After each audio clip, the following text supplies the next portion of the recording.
సాహు రాధా కార్య దక్షత, సామాజిక బాధ్యత, నిరంబడార రాధా వెంబు వీటన్నిటిని కలియిక మన గురించి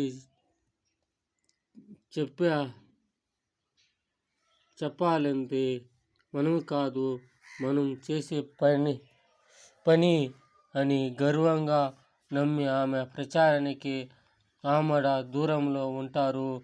స్వయం కృషి ఎదిగిన అత్యంత సంపన్న భారతీయ మహిళ. మరోసారి ఊరన్ ఇండియా రుచి లిస్టులో చోటు దక్కించుకున్న రాధా ఇదే విధంగా అందరూ మహిళలు కష్టపడాలి, పైకి రావాలి, మగవాళ్ళు ఆడవాళ్ళు తేడా లేకుండా కష్టపడితే